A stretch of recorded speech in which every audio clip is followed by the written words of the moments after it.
Okay,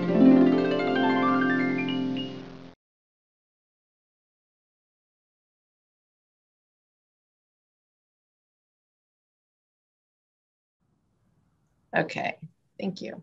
So welcome to this month's Modesto Chamber Leadership Series. I'm Trish Christensen. I'm the President and CEO of the Modesto Chamber of Commerce. Our Leadership Modesto Steering Committee, along with Kate Trumpeter and myself, developed the concept for a Visions of Leadership series. Leadership is a passion within this group.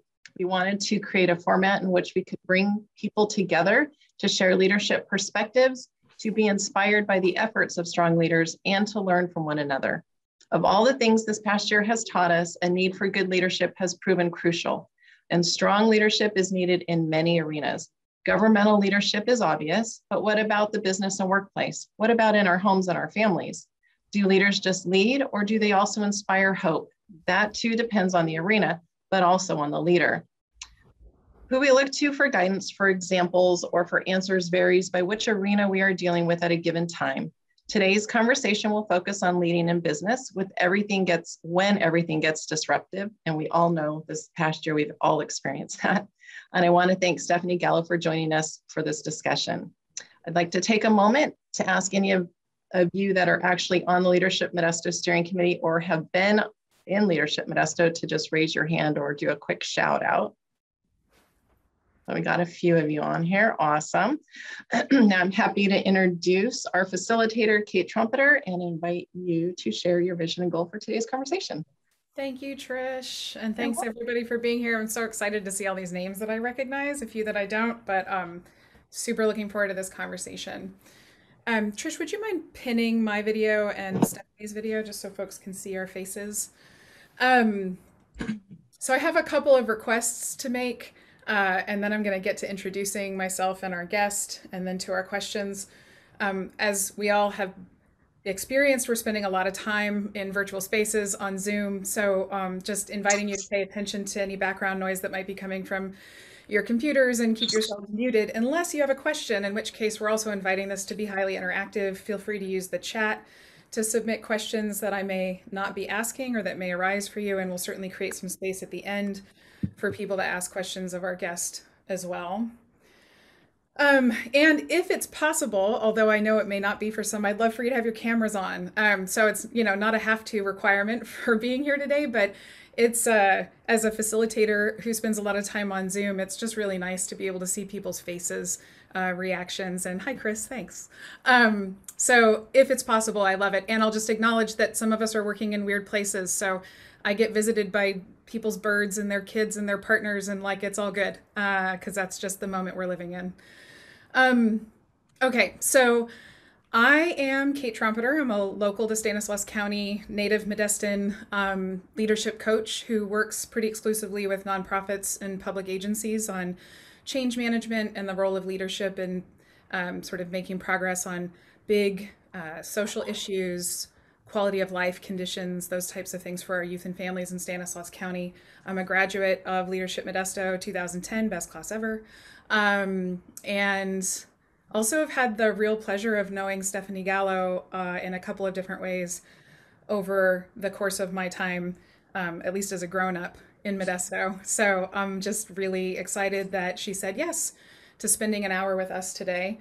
I'm just going to say a few things about Stephanie that I'm aware of, and then invite her to add anything that she'd like to add about herself before we get into some of our questions. But as many of you know, she's the Vice President of Marketing at E&J Gallo Winery in Modesto, and as all of you I think probably know, it's the largest family-owned winery in the world. A real source of pride for our community, I think, that it's been centered and grounded here, that they've given and worked in the ways that that family has in this community for as long as they have. Stephanie's done a lot of really important things at the winery as far as I'm concerned. So there's her role in her work with Barefoot and other brands and managing, globally different brands for the winery. But I've also had the pleasure of watching Stephanie lead her teams and be a leader in the community. I find her to be exceptionally generous and patient and creative. I find her to be very relational. These are all qualities that I value in leaders in this community and beyond. So it felt like kind of a no-brainer when we wanted to focus on business to have the opportunity to talk with her. And then the last thing I'll say is that I spent a lot of time thinking about what disruption means for us in our work and our lives. And when things are disrupted or interrupted, much in the way that they have been with COVID, it's the moment we tend to sort of return to our very habitual responses. When stress occurs, it's sometimes is when businesses fail, right? Or it's when we resort back to those practices that maybe don't serve us well. So I invited Stephanie to share some of her thoughts about the role of disruption in business as we reflect on this last year and how Gallo Winery has navigated that as an organization, but also Stephanie as an individual. Stephanie, hi. Hi. Would you add anything about yourself that you'd like people to know before we get into some more concrete questions? No, I think you definitely talked about me on a professional level, but I think the most important role and job that I have is, one of a wife and a mother. So some of you know my husband, Chris Tyler, who he is an amazing partner to me. And I have 2 children, Amelia and Harrison. So I think those are the most important job titles that anyone can have. I appreciate you bringing that in, and I agree. And I also think that it reminds me too to say that I believe really firmly that leadership takes a lot of different forms and shapes, and it isn't just people who are in positions of authority and decision making. And so I'm certainly experiencing the benefits of my husband really leading in our family over the past year. And I know that Chris Tyler is also somebody who leads in a number of different ways, including as a part of your family unit in the same way that you do. So excellent. Okay, so our intention is to go for the next half hour or a little more. And as I said, ask questions if they come up. But we're just going to start by inviting Stephanie to talk to us about how she defines leadership in general. By the way, your questions were really good and thought-provoking. So it really caused just a moment of reflection. But at its core, I fundamentally believe that leadership is an opportunity to serve others. And what that looks like is that you have to be attentive to those that are under your charge. You have to empower them. And I think as a leader, you have a responsibility to develop your folks to their fullest potential. So, I hope that what you will get from me is that leadership is just a wonderful opportunity to serve others. And that's how I define leadership.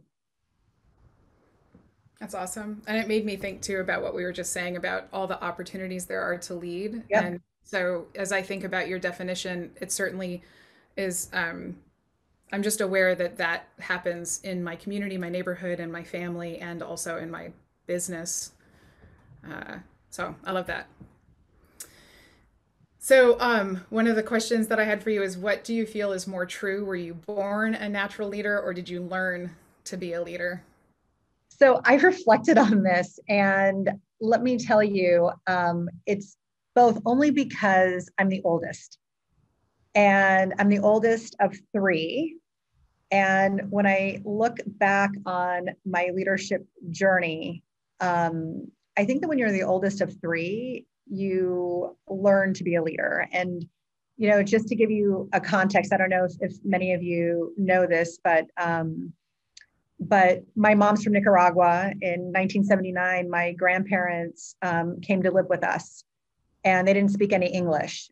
And, my dad, he spent the majority of his career in sales and often, traveling internationally to help grow our company. And my mom would often, not often, but on occasion, she would go with him. So I was at home, with my brothers, being the oldest of 3. And, I remember having to step up.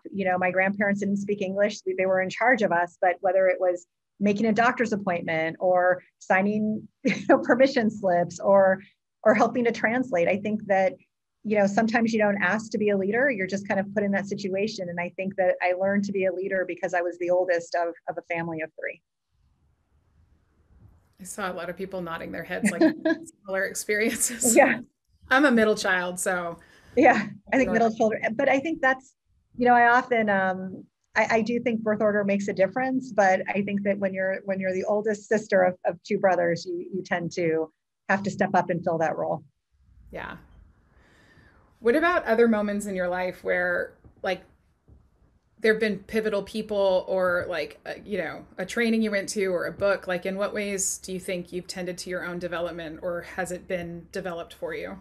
Um, I believe in situational leadership. I think that from a professional standpoint, um, when you kind of look through my leadership journey, yes, I was student body president. Yes, I, was an RA on campus, but I think the best, when I think about my formative experiences, it's really around leading a team. And, I started in our organization as a sales representative, and the first time that I had direct reports, I was the age of 24, and I had 6 direct reports, and I had to lead a team towards accomplishing a goal. And, I think that probably, was perhaps the most formative, defining moment.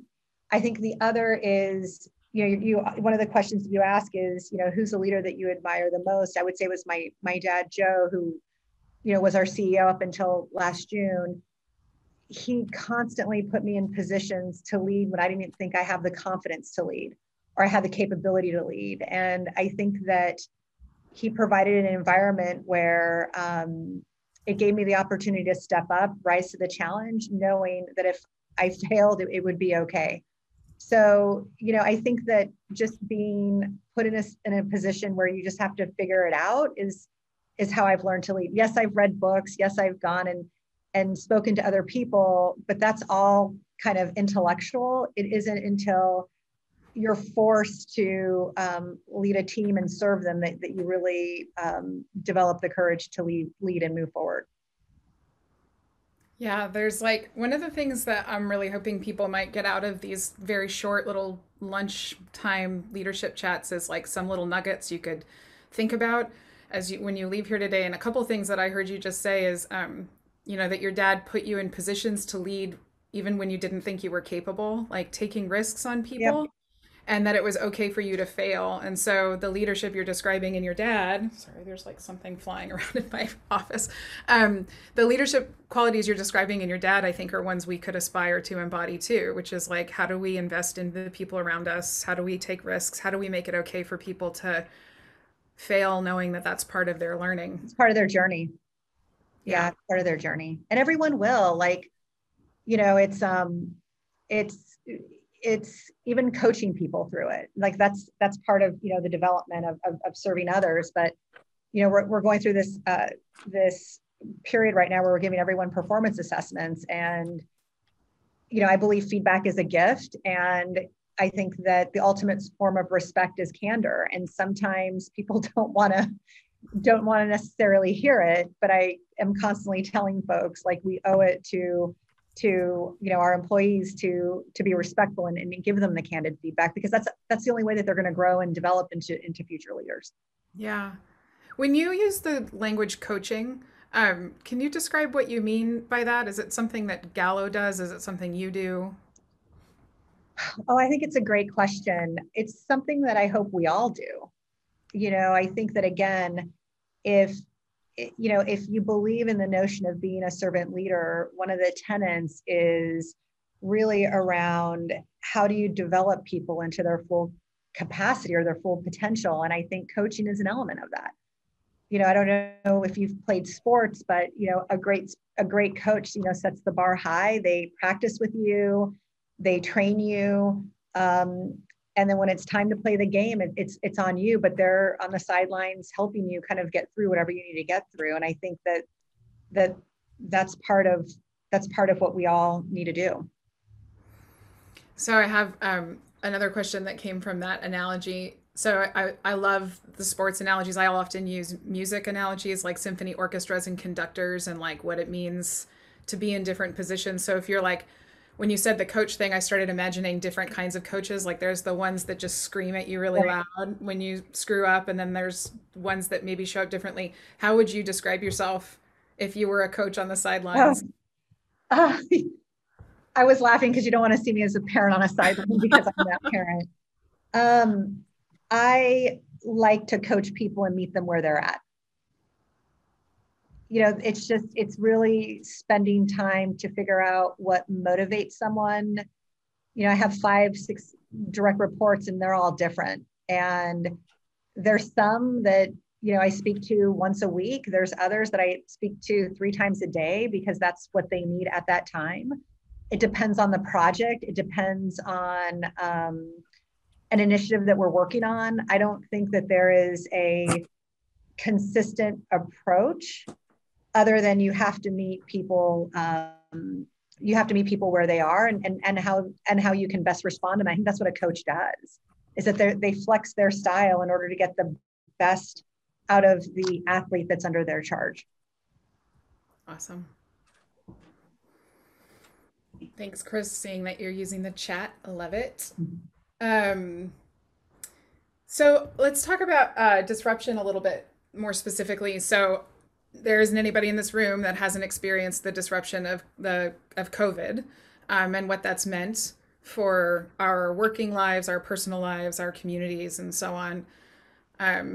It's a case study for me in many ways of like, what are the kinds of competencies and skills that get us through moments when everything gets turned upside down, and how we respond in those moments, makes or breaks groups, relationships, organizations, and so on. So, how has disruption shown up for you guys, Stephanie, like at Gallo? Well, it's interesting. So we're in business, and so we have to respond to consumer behavior. And I was just talking to someone about this an hour ago. Never in my professional career has consumer behavior shifted within a matter of days. I mean, radically shifted in a matter of days. And so we had to pivot. We had to be flexible. We really had to rely on our corporate values to meet the needs of our consumers and our customers. And, one aspect of the business may have collapsed while another aspect of the business may have accelerated. And so, it was disrupted because consumer behavior was disrupted. So we had to pivot overnight to meet the needs of our consumers in many ways, as well as our community. So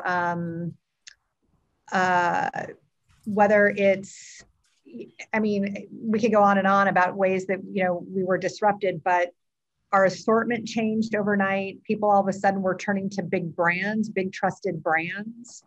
Our supply chain demand spiked, and we had to pivot. At the same time, certain aspects of our business were shut down, like in hospitality. It was very important for us that we kept our folks employed. So we pivoted folks to other aspects of our business that were growing.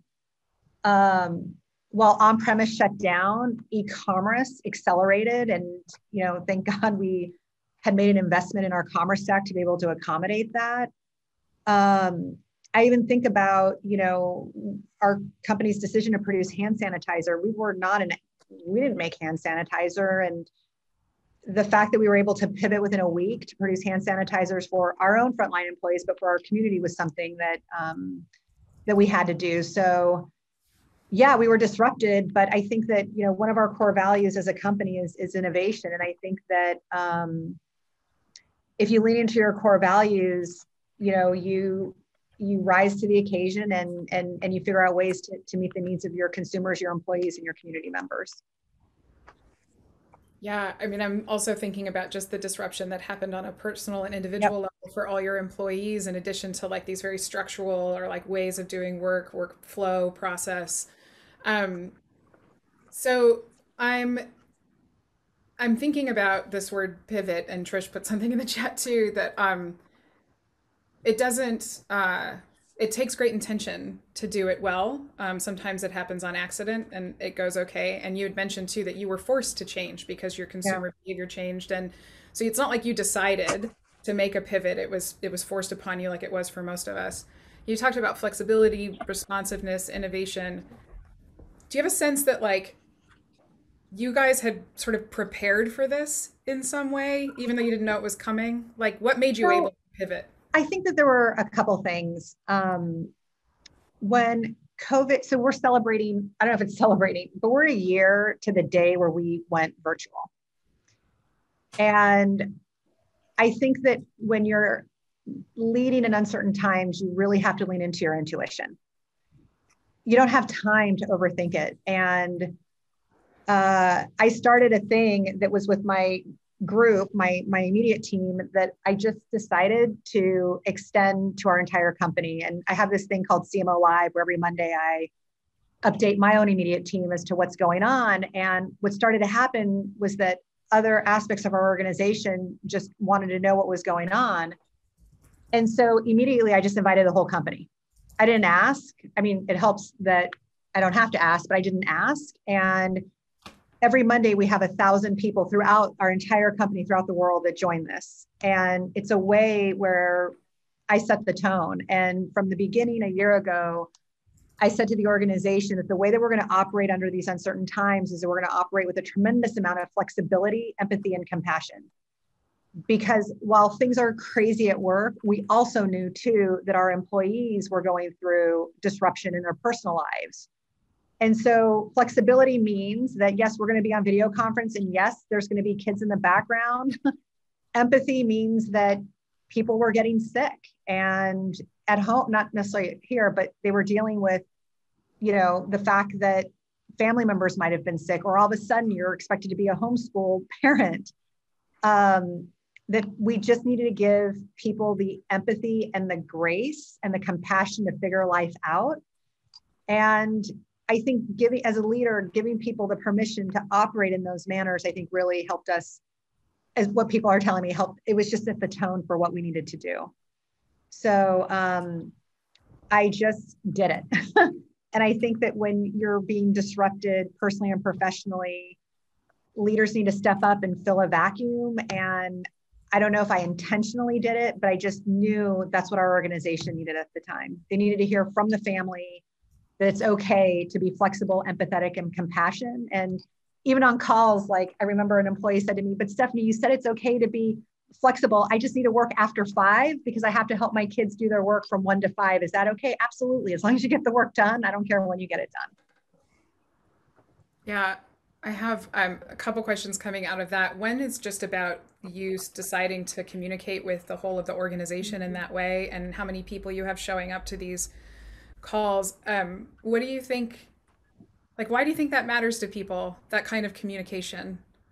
In absence of not communicating regularly, people make up their own stories. Yeah. And so in life, you can control events, or events can control you. And I quickly felt that events were quickly going to control us. And,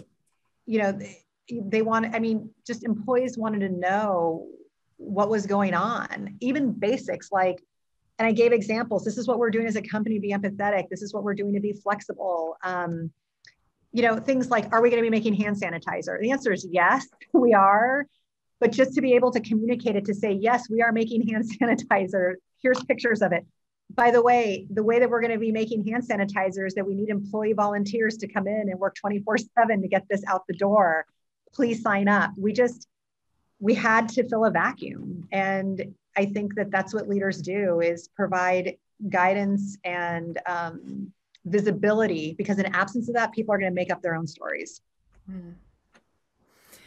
And did you witness anybody struggle with your expectation that the organization would extend that grace and that empathy and that flexibility? I don't know. Maybe I'm out of touch. It's so hard. One of my leadership styles is to walk around, and I haven't been able to walk around in a year. But I think that if you say that you're going to be empathetic, I think you have to model the behavior. So I was doing CMO Live from my kitchen table. I know Layla was one of my guests. Dogs barking in the back, kids showing up on Zoom screen, and just people log on to CMO Live because there will be a technical failure. And I think that, modeling that and being vulnerable, I think it showed people that it's okay, that we're all going through it. I'm starting to come back into work, because what I'm trying to signal to people is that now that we have our vaccines, it's okay to come back into work. And, I'm modeling that it's safe to be here. So there's little things that I'm trying to do to demonstrate that we can be flexible, empathetic, and compassionate. Hmm. Do you think there are opportunities that have arisen? I mean, a lot of people talk about them like silver linings and those types of things, but like of all the things you guys are learning throughout this last year, what opportunities has it created that you might continue to leverage or think about? For sure, embracing, we're figuring this out. We don't have an answer to this, but a much more flexible work style. I think that, what we've realized is that people can be just as effective remotely. However, we don't need to travel as much as we used to. We can be very efficient doing meetings virtually. Connecting with our consumers, quite candidly, has been a blessing. Embracing technology to be able to democratize experiences that only used to be available by visiting our, properties up in Napa. But what I will tell you is people are tired. You're welcome. Oh, hold on. Stephanie, you're muted. I went to click the one that had the background noise and the gold, and I clicked the speaker. I apologize. You'll have to unmute, Stephanie. I don't think I can do it.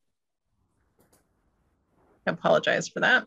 That's an example when it happens in real life to say, we're going to be empathetic and compassionate. These things happen. I think people are tired. I think that I added respect this year to being empathetic, compassionate, and flexible. We have to be respectful. And I think people are tired. And I think that that what we're realizing is that collaboration is missing, and it's hard to truly collaborate virtually. So there's a lot of silver linings, but I'm missing some of the benefits of being together in person. So when you said people were tired, like of all the screens I can see, people were nodding their heads. Yeah. Yeah, I think that really resonates with people.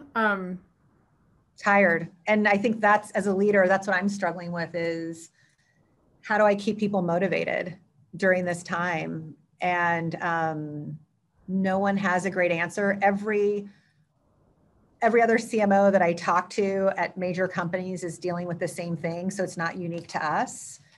But what I will tell you is that when Stanislaus County last week made the announcement that ag workers were eligible for the vaccine, it brought so much joy and hope to our employees. They're so happy. And I think that's the boost that people needed, that there's finally a light at the end of the tunnel. And I don't know if anyone works for Stanislaus County, but the way that you have handled the vaccine rollout has been amazing. I think it's truly best in class. I talked to colleagues in New York and New Jersey and Oregon, and what they're dealing with is not cool. But the way that we're doing it, we should be very, very proud of how we're doing it. There's another question that's coming up for me about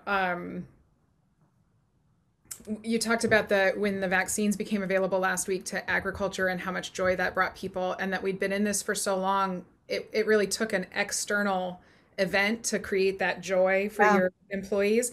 Have you guys done anything beyond like the information you've been sharing and the sort of invitation to be flexible? How are you trying to create the joy over the last year or so for your staff? It's still celebrating micro moments. I think that has been the key. I was on a phone call with someone, I have a brand team where they have a thematic lunch every week. I think today is like burgers and shakes. Next week is going to be, I don't know what they're doing. But, we did something during Halloween. Chris knows this. We do this thing called Spirit Week. And Halloween, it's like the week where we all dress up and we all kind of, celebrate our spirit. And we decided to do a Halloween parade for kids and employees. And it was It was great. Like, yes, it was weird. It was COVID, but we did a Halloween drive-through. All the adults got a free case of wine and kids got candy. So, I'm thinking as I drove in today, I'm wondering if we should do one for Easter. There's like little events that we can do safely that I'm thinking, what can we do to show people that that we care about them and that we're thinking about them. That's great. So, if it's okay, which I think it is because I showed you these questions beforehand, I'd really like to talk about just you as Stephanie, the person, in the last year. So I'm curious how you've responded over the last year to everything. Like, what has felt natural to you? What's been hard? Have you made mistakes along the way? I think that, I have a saying that leaders lead, and I really have relied on my intuition. And you have to make decisions sometimes without all the information, without all the facts, and you just have to move forward. I find that is better than not making a decision because you will paralyze an organization. So I've had to rely on my intuition, and I knew that if I failed, we would fix it. You don't have to be, one of my sayings is progress, not perfection. So yeah, I just realized that look, we've had, in not only with us, like we had COVID, we had social unrest, we had wildfires. In the middle of all that, we were changing CEOs and we were integrating a new acquisition. And the level of change that our organization is going through or has gone through is a lot. And you have to lead from the front. You have to make the decisions. And yes, we've made mistakes. I think that, and we listen to our employees, but when COVID first happened, we were communicating kind of what I would call meta decisions, and feedback was, well, it seems like we're not putting the health and safety of our employees first. And so we adjusted our internal communications to ensure that the decisions that we were making and giving people the context of it. So yeah, I think that people give each other grace, and, we're trying to figure it out. And I would say that you're going to make mistakes, but not acting and not leading is worse than being scared that you're going to go ahead and make a mistake. Yeah, I really love that, like, progress, not perfection. I think that our traditional understanding of leadership is to have all the answers, to know the things, to not mess up. And so I just love that you reflecting on, what your observations and your own behavior in the last year, just not being at all about having all the answers, because it wasn't possible, You don't have, and being vulnerable and transparent about it. I don't have the answers, but this is what we're going to do. And we'll pivot, and, we'll be flexible. But yeah, I think being transparent and being vulnerable gives you grace as a leader to navigate during these uncertain times. Yeah, I want to stay with that for just a second, because I think a lot about the role of self-awareness in leadership. And I think that being vulnerable is part of that. But I'm just wondering, do you think about the role of self-awareness in your own leadership? Is it something Gallo thinks about? I think everyone, look, there's different ways that you can get self-awareness. One is just truly being true to yourself, asking for feedback. It's, my husband holds a wonderful mirror up every day, as do my children. And so, I think that one of the questions that you are going to ask later is, what do you think is the most important trait of any leader? And I think it's humility. I think that if you're a humble person, you're constantly reflecting and asking, how can I be better? And once you get the feedback, do you have enough fortitude to pivot and change behavior? I think is critical. Yeah, And I'm also like a couple of times this theme of feedback being a gift is arising. And I just think that's so important. My And so, team will say feedback's a pill. Like when I say, okay, feedback's a gift, they know it's coming, but, and it gives them permission to say, Stephanie, you always say feedback's a gift. I'm going to give you some feedback. I'm like, okay, great. But yeah, feedback is a gift. yeah, I mean, I agree. And it's, you know, there's something that I like to talk about, like everything that we hear and see, observe and experience is just data for Yeah. us pointing at something. It's helping us to grow and learn. And if we can offer feedback as though it's a gift and receive it as though it's a gift, like that really is in service to our growth and development. So I love I think that one of the things that has really also helped navigate as a leader is really being clear on what your values are. And I think that it's one of the questions that I think that you were going to ask, but I cut you off. I apologize. But, at Gallo, we have pretty strong corporate values. It's respect, innovation, commitment, teamwork, and humility. That's how we expect everyone to get the work done.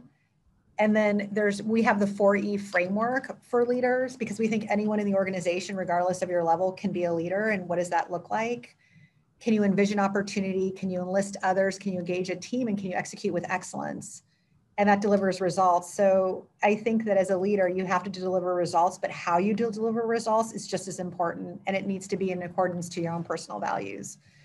I think that leaders, you make difficult decisions every day. And as one of my brothers said to me, if you can put your head down at night on your pillow and feel that you operated within the confines of your values, you're fine. And I think that having a good center and a good understanding as to what your corporate values are, what your personal values are, and if they're not violated in making a decision, I think it's helpful. Yeah, that's great. So, one sort of last question I have just about Gallo as an organization, and then we'll go to our lightning round. Is can you just talk for a minute about how E&J Gallo Winery thinks about leadership development? You just talked about everyone has the opportunity to lead, so I'm just curious, maybe on behalf of everyone, what kinds of opportunities are you offering people? How is it integrated into the institution and so on, the culture? So prior to COVID, the second you walk in, we first of all interview and screen based on the corporate values. So, I think that, like I said, the how is just as important as the what. Are you respectful? Talk to me about innovation. Are you a humble person? Are you committed? And then we do have classes around what we call Gallo Leadership Fundamentals. And we talk about the 4Es and the way that pulls through. And I also believe too, that you can lead and not have any direct reports. So the way that it pulls through on both the corporate values as well as the 4Es is in your performance assessment. So, how have you envisioned opportunity? You can have the best idea, but if you can't enlist others or engage others or quite candidly execute your ideas, it doesn't matter. So, it's just, we train against it. We give people opportunities to demonstrate it. And then you have to measure people against it as well. So, so that's how we do it.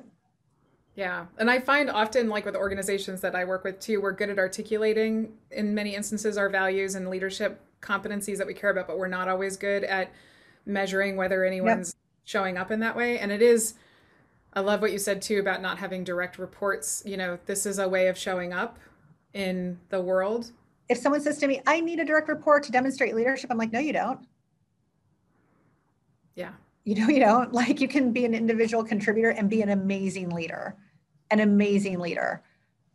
I think sometimes it's hard. I recently, Antonio Lucio, for those of you that are marketing, he just retired. He was the former CMO of Facebook, and he did his farewell goodbye to the industry. And he really talks about the three phases of leadership, where you're going to lead from the front. Sometimes you're going to lead from the middle, and sometimes you're going to lead from behind. And it's just, again, situational leadership. It just depends on your role and what you're asked to do. And I think that also sometimes right now in my current job, I'm leading from the middle a lot. It's a new skill for me, but you know, you're constantly evolving depending on the situation. Yeah. So Stephanie, I'm gonna ask if there's anything you feel like you want to say or add about leadership before I get to some of these little questions at the end No, I here. think you've done a great job. Okay, cool. Are there any questions that I saw some like affirming comments in the chat, which I love. Are there questions anyone feels like they want to ask that didn't get addressed? It's the obligatory wait as long as it takes someone to unmute themselves on Zoom. Okay, I'll have a question. And hi, Kate. Hi, Ryan. Thank you. You're welcome, and good to see you too. Stephanie, because it's popped up in chat, and I think I have felt it many times. Leaders, we've been cheerleaders, we've been leaders through this whole process, right, of COVID shutdowns and terrible civil unrest and things that you're talking about, and then still leading an organization. And I found after Christmas that all of a sudden I felt like I needed to be led. I kind of ran out of gas. So it was like I had to put down my pom-poms and I needed somebody to cheerlead me. So I was able to kind of get through that, and I feel just recharged and re-energized. I don't exactly know what I did other than laying back a little bit, but I'm wondering if you could speak to that. What happens when a leader needs to be led? Or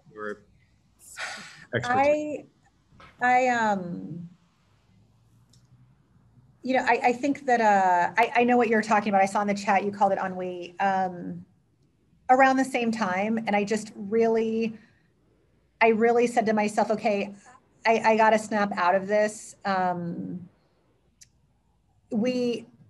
think part of it is just, I know this is going to sound basic, but really figuring out, okay, what recharges you. And so I decided to really prioritize a couple things. I know this is going to sound so basic, but you know, Chris and I at night will walk our 10,000 steps right after work. You know, just getting physical exercise helps.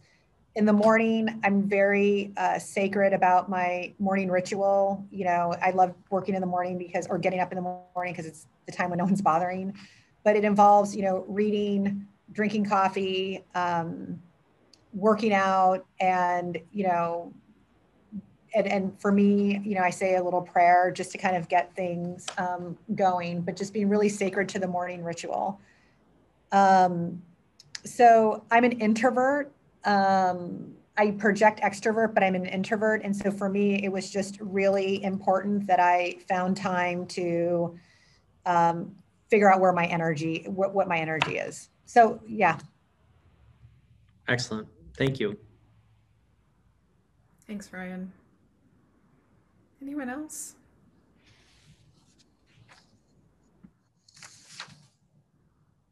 I think that was such a great question, like, and also just highlighting the importance of our taking care of ourselves, and Kathy, surrounding ourselves with peers who can cheer us on. Yeah. I found that really important for myself as well, like just having that really solid support system around me.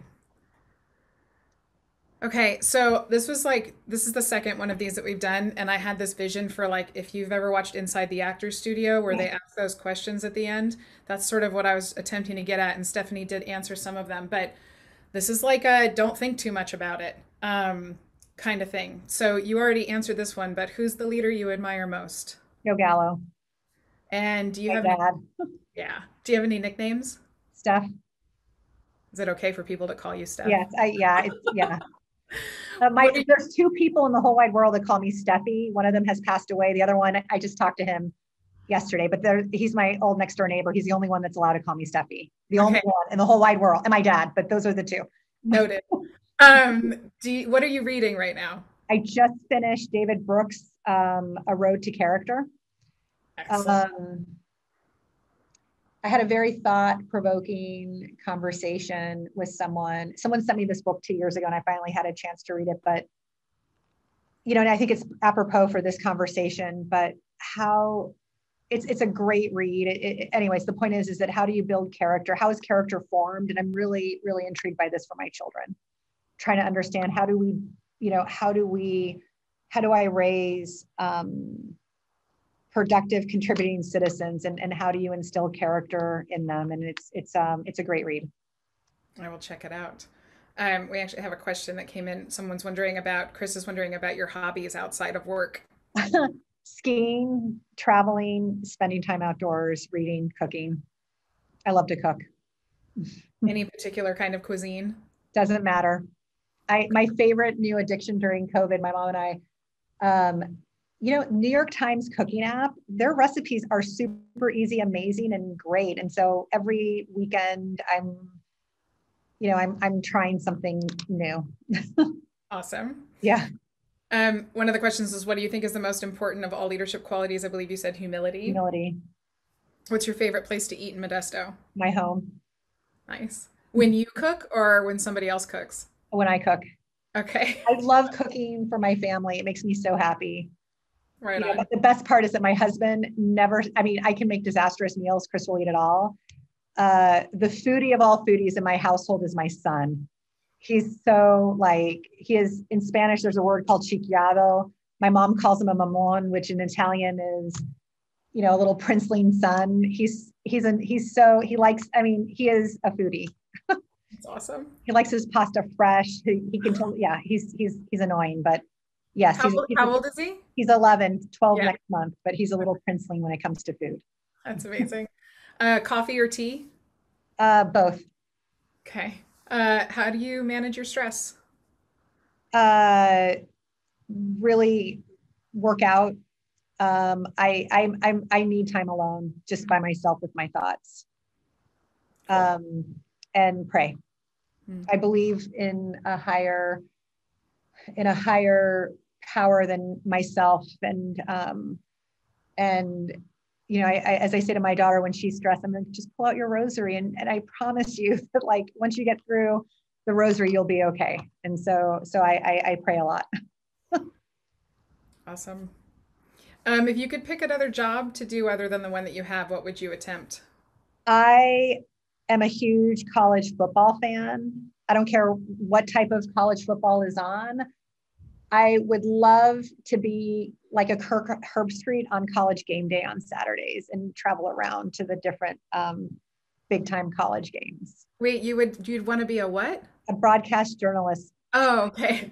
College game days on Saturday and traveling around to the different sports venues and watching college sports. There's nothing like college football. I love the pageantry. I love everything. The underdog nature of it. I love everything about it. That's awesome. Okay, what's a job you would never, ever, ever do? Anything that involves extreme cold. Okay. I don't know what that entails, but I love to ski. Love it. But I always think of myself would I really want to be ski patrol? But extreme cold. It could be cold. Nothing that involves extreme cold. Okay. And then the last question is, what do you hope people say or remember or feel about you after you're gone? And the context is you can pick when you retire or die. It's up to you. I call this the funeral principle. I wrote this down last night. I hope someone would say that she was an amazing partner and wife, mother, daughter, friend, while she was being a force for good in the world, and that she had fun doing it. Nice. Well, that's it from me. Is there anything else you'd like to say, Stephanie? No, I think it's great that you're doing this. I think it's awesome. Thanks for having me. I'm humbled. I've been so delighted to have this conversation. I feel like people have enjoyed themselves. Nothing but appreciation for all that you do here and for the time that you took. It's no small thing. Anytime when Kate calls. I will leverage that influence, I suppose. Trish, I'll toss this back over to you.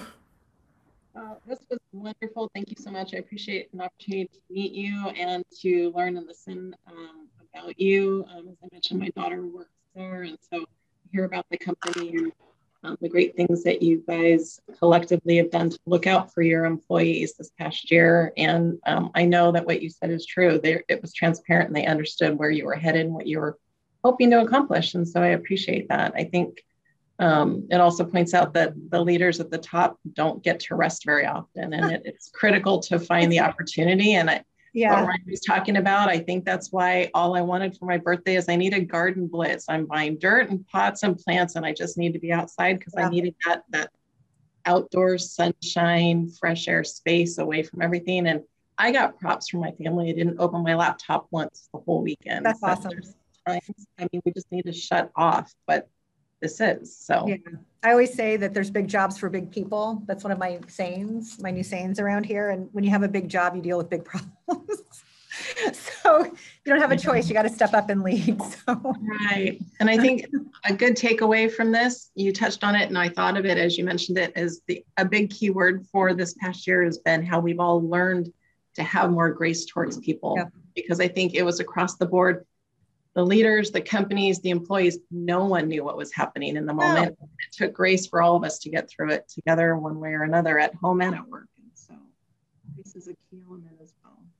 Really appreciate your time and your message today. Well, thank you. Is this it, Kate? I get to go? Yeah, you're excused. As is everyone else, I believe. Okay, well, thanks so much, everyone. Thanks, all. That was great. Bye. Thank you. Bye-bye. Thank you.